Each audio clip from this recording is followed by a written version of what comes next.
Bienvenue à tous dans ce nouvel épisode de Tokukino. Moi c'est Serpent, vous avez certainement déjà vu certaines de mes chroniques sur cette chaîne, et ce mois-ci, je m'adresse à vous dans un format un petit peu inédit. On sort du carcan subjectif et recherché que l'on a habituellement pour essayer de parler plus librement d'un sujet qui m'intéresse. Le mois de juin, vous le savez, c'est l'anniversaire de Sonic. Mais bon, c'est un peu compliqué de le fêter dans le cadre de Tokukino. Heureusement, ce mois-ci, c'est aussi le mois des fiertés. Et ça tombe bien, moi ça fait un moment que j'avais envie de parler de représentation LGBT et d'homosexualité, d'homoérotisme dans le tokusatsu, et plus particulièrement dans Kamen Rider. Je pense que certains auront compris que c'est un peu mon obsession. Déjà, ça me paraît important de le préciser, le tokusatsu, naturellement, c'est quelque chose qui va suivre les normes de genre qu'impose le patriarcat.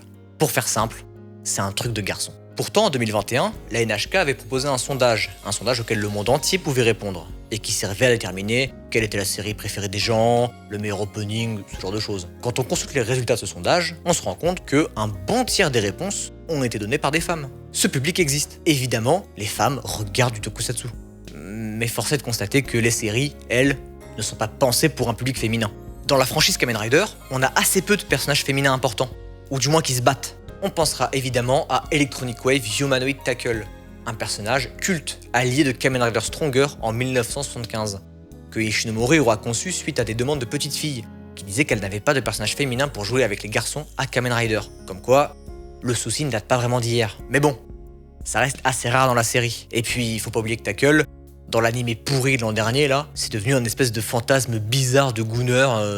Ça ira, frère, on aurait pu s'en passer. Et puis Tackle, c'est pas vraiment un rider. Pour avoir une vraie femme rider qui se transforme et tout, il faudra attendre Hibiki en 2005, et après Decade en 2010. Et encore aujourd'hui, tous les riders principaux de la série sont des hommes. D'ailleurs, depuis quelques années, la Toei produit les Girls Remix, qui est une série spin-off destinée à un public féminin, un Kamen Rider pour les meufs. Mais ça ne retire rien au problème, ça. Ça reste une manière d'exclure les meufs de Kamen Rider pour les confiner dans une série qui leur serait réservée. Bon, encore heureux, dans la dernière des séries, on a le droit à la fille de Fujioka en personne, Tensho Amane, qui joue Kamen Rider Heinz, qui est facile top 3 des dizaines de la série. Elle est trop stylée. Mais tout ça, c'est pas un problème qui se limite à Kamen Rider. Pensez au Super Sentai par exemple. Alors ok, dans chaque équipe, il y a une ou deux meufs. Mais systématiquement, la meuf, c'est celle qu'on va mettre dans le costume rose, avec la petite jupette. Et ça, mine de rien, ça renforce un stéréotype de genre un peu dépassé et néfaste, qui a sûrement dû empêcher un paquet de jeunes filles et de jeunes garçons de s'identifier aux héros qui étaient pensés pour eux. Alors que le rose, c'est masculin le rose. Regardez Cabron dans le Deep Set. Ça, c'est un homme. En revanche, pour ce qui est de la représentation des LGBT, Kamen Rider s'en sort beaucoup mieux que Ultraman et le Super Sentai. Alors déjà, on pourrait penser à Keita Amemiya, qui pour une suite annule de Kamen Rider Zetto, avait littéralement designé un Kamen Rider gay. Bon, plus sérieusement, on pensera à des personnages comme Kamen Rider Naki, dans Kamen Rider Zero One, qui est un personnage non-binaire. Alors, c'est une IA, et il n'a pas de genre.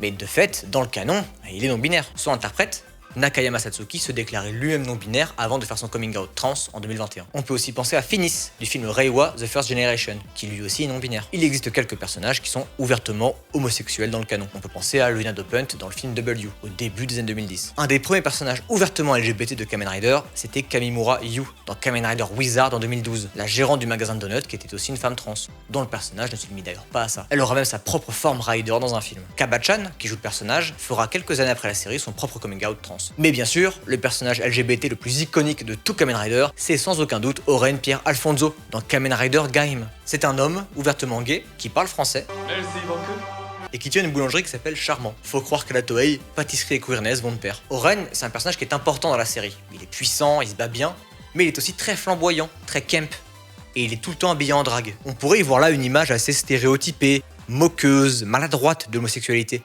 Mais la série ne se moque pas de lui du tout. Au contraire, Oren c'est un vrai personnage. Il se bat, il gagne des combats, il participe à l'intrigue. Et les fans ne s'y trompent pas d'ailleurs. Ils l'adorent.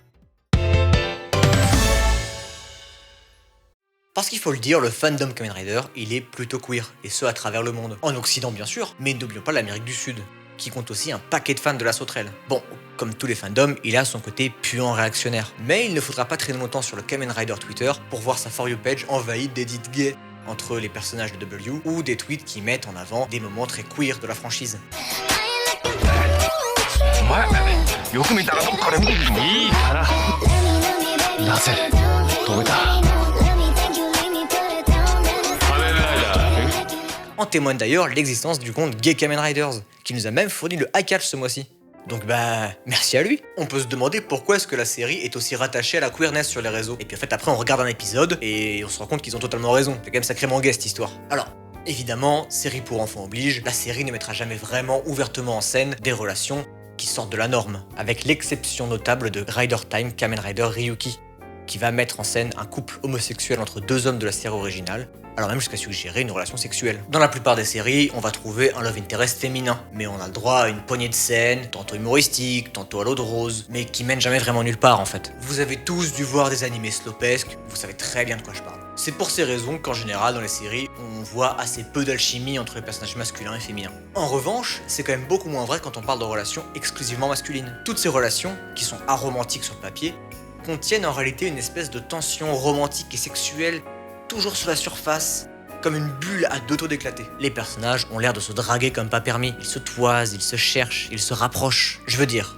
regardez-moi un peu cette scène de Kamen Rider Kuga, sans aller jusqu'à dire que deux hommes peuvent pas se toucher sans être homosexuels. Il y a quand même quelque chose qui se passe là. Il y a une espèce d'étrange intimité qui se crée entre les deux, tout en sous-texte. Regardez Kotaro porter le corps inerte de Shadow Moon et venez me dire que sur son visage, on ne voit pas le regard d'un homme qui a dû tuer son seul vrai amour. Oui bon, spoiler, mais bon, Blacker X, c'est 89, faut doser à un moment. Et que dire alors de la fin de Shin Kamen Rider, où Ishimonji promet à Hongo qu'ils seront toujours ensemble, quoi qu'il arrive, avant de partir avec lui vers l'horizon, comme à la fin d'un film romantique. Avec la chip culture qui émane des fandoms et l'homoérotisme de Kamen Rider, il n'est pas étonnant de voir que la communauté a associé la franchise avec la culture LGBT. Le fandom est rempli de couples gays, de Philippe et Shotaro dans W, en passant par Yusuke et Kaoru dans Kuga, sans oublier bien sûr le triangle amoureux de Agito. C'est au tiers où un paquet d'acteurs principaux de Kamen Rider ont par la suite joué dans du BL, en partageant parfois l'affiche avec d'autres riders. On penserait notamment à l'acteur de Kamen Rider Build, Atsuhiro Inukai, qu'on a fait pas mal. Alors, pour les non-initiés, le BL, ou Boys Love, c'est un genre de drama d'Asie de l'Est qui met en scène une relation amoureuse entre deux hommes. Mais au final,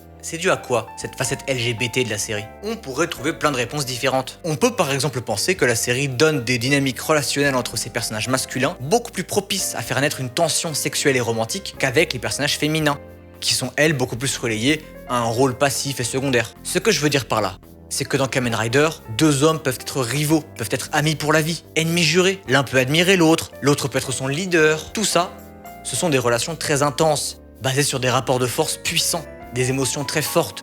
C'est le terreau parfait pour cultiver une tension romantique dans une fiction. Encore une fois, vous voyez bien comment ça marche dans un BL, ou dans un yaoi d'ailleurs. Mais pour moi, qui ai bouffé du Wusapian à l'appel, j'ai tendance à penser que cet homoérotisme est un héritage direct du cinéma d'action asiatique. Ce genre d'amitié, chargé de passion romantique et sexuelle, c'est un trope très courant du film de sabre chinois, où des chevaliers braves et honnêtes, qui se jurent fidélité entre eux, et qui meurent l'un pour l'autre, dans une fougue romantique qu'on pourrait difficilement distinguer de l'amour. Non, parce que la relation en sous-texte entre Ryuki et Knight, mais moi je l'ai vu 1 milliard de fois, dans des films où deux hommes ont l'air si amoureux qu'on a l'impression que la caméra coupe parfois juste avant qu'ils se roulent une pelle. Là, je pense à La Rage du Tigre de Shang-Chi, où David Chiang massacre les 150 salauds qui ont tué le seul homme qui leur donnait goût à la vie. Je parle évidemment de The Killer de John Woo, mon réel fétiche, qui n'aurait pas pu rendre la scène de l'église plus gaie s'il le voulait. Et je pense aussi évidemment à Full Contact de Ringo Lam, même si bon, dans ce cas précis, l'homoérotisme, il est carrément assumé. Et puis Kamen Rider, c'est un héros à la base le mec. Ce que je veux dire par là, c'est que Kamen Rider c'est un personnage qui est fondamentalement bon. Il se bat pour les bonnes choses, les bonnes valeurs. Il se bat pour les faibles, contre les injustices. Et il place avant toute chose l'amour et la valeur de la vie humaine. Les Boogs, ça fait 55 ans qu'ils se battent pour que les humains vivent comme ils l'entendent. En étant des personnages très positifs, qui donnent des leçons d'acceptation aux enfants japonais. Et maintenant, faudrait que je croie que ces cyborgs qui bottent des culs de nazis depuis les années 70, en fait ils sont pas pro-LGBT. S'il vous plaît. Pas à moi. Et puis au final, Kamen Rider, quand on regarde bien, c'est l'histoire d'individus qui peuvent choisir de se transformer en une version plus aboutie d'eux-mêmes. Une version plus belle, plus forte, plus vraie. Et si au final, le Henshin, c'était pas un peu une forme de coming out? Hello, ici Jotaro. Ce mois-ci, je ne suis pas là pour un eye catch. Gay Kamen Riders a déjà fait quelque chose de très quali. Mais ce mois-ci, on va dipper ensemble sur la notion de Henshin. Henshin, déjà, ça s'écrit avec 2 kanji. En qui veut dire changer, et Shin qui veut dire corps. Mais aussi soi-même, sa propre personne. Et il y a aussi un homonyme avec Shin. C'est celui d'un autre mot qui veut dire la vérité. Du coup, on rajoute ici un écho sur ce mot. Se transformer, c'est se rapprocher du vrai soi. Néanmoins, ça veut dire quoi se rapprocher du vrai soi? Est-ce qu'il y a vraiment un vrai moi, version finale? quelque chose qui nous attendrait tous au bout de cette vie, c'est impossible. On change tout le temps. Le moi d'il y a 5 ans, il n'existe plus. Le moi dans 5 ans, impossible de le connaître.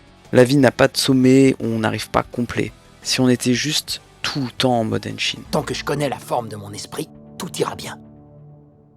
Parce que au fond, la seule fois où on arrête de changer, où on arrête de se rapprocher du vrai soi, je suis désolé de le dire comme ça, mais c'est la mort. Il n'y a que les morts qui ont un soi fini. C'est là que la lueur du Henshin classique dans la télé nous ment. Kamen Rider appuie sur sa ceinture, il est transformé et il peut retourner à sa forme humaine. Goku, Luffy, Sailor Moon, Yugi, Kirby, même Sonic, tous ces personnages qui font des allers-retours dans leur transformation rapide, propre, à la demande, réversible, alors que le vrai Henshin de bonhomme, lui il est lent, il coûte une crise de la réflexion, du travail. C'est ton état de crise, alors que tu es sur le point de te libérer.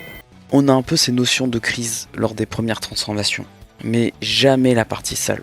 Les années de dépression, tout le travail est invisibilisé, et les conséquences qu'elles impliquent sont toutes mises sous le tapis. Et contrairement aux héros, nous, on ne se retransforme pas en arrière, comme si de rien n'était. Le Henshin, lui, il est continu.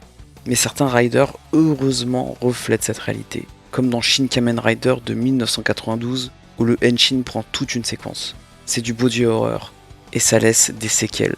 Cette trace sera même retrouvée dans le film de Hano en 2023, quand Kamen Rider se regarde dans le miroir et voit à quel point il a changé. Mais despite everything, it's still you. Et pour les mois des fiertés, c'est exactement ça ce que je veux dire. Devenir soi-même, le vrai soi, c'est pas une pose avec une ceinture et un jingle.